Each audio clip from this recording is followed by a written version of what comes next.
Gary noticed a small object about the size of an eraser head that went into my chest. And then I remember something pushing me back into this little space between the two bookshelves. And it seemed to me like maybe this, whatever went into me, stayed within me and then moved me from that point. That's what it felt like. So it wasn't really a strong force. It wasn't a real heavy push. It was just kind of a mild shove back against the wall. No possible explanation for anything like that.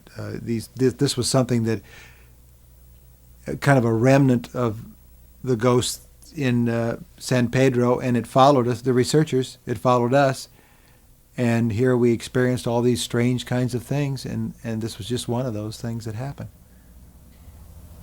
You're convinced that this force, either in Weldon or in San Pedro or in Studio City, you're convinced that has had the ability to move objects and affect physical matter, are you not? There's no question that whatever this was had the power. And I'm sure it was a lot of poltergeist activity, so it moved a lot of objects. That's right, it did. It had electromagnetic energy. It must have had some kind of electrical energy because of the lights that we saw, but it also had some kind of intelligence because, as I mentioned before, you can't just take the lens off of a camera without knowing how to take it off. That really is a tip-off for the intelligence factor.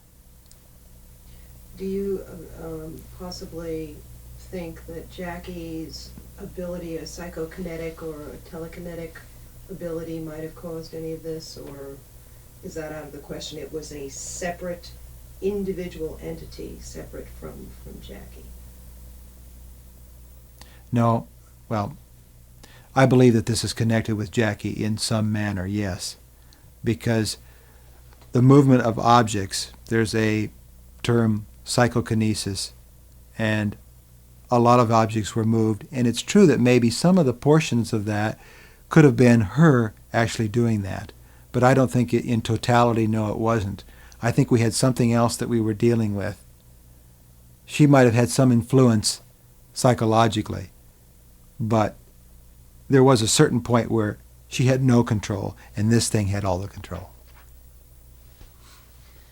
You came into this investigation, or this type of work, open-minded but never really expecting to have encountered personally supernatural phenomena. Would you say that you are a skeptic, or have you overcome that?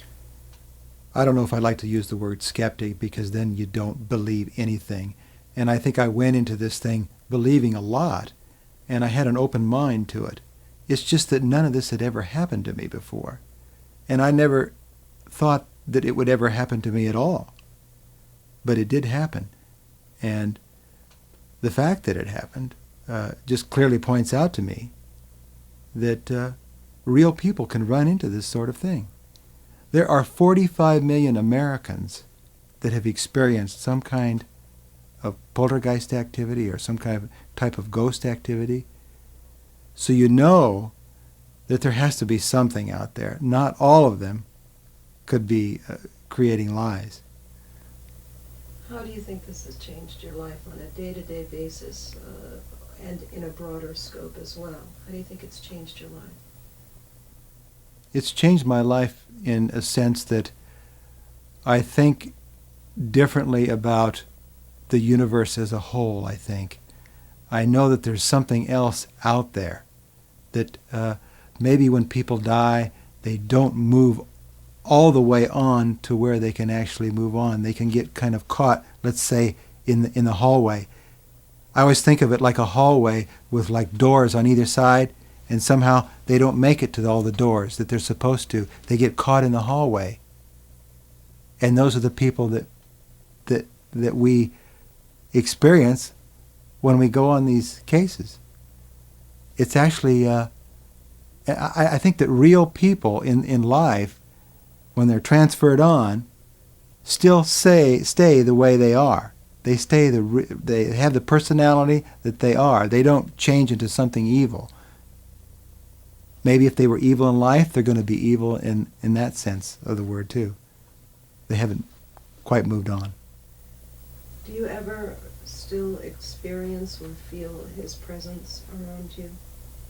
Do you ever think about that, or do you ever feel like he might be around when you're at home or at different places?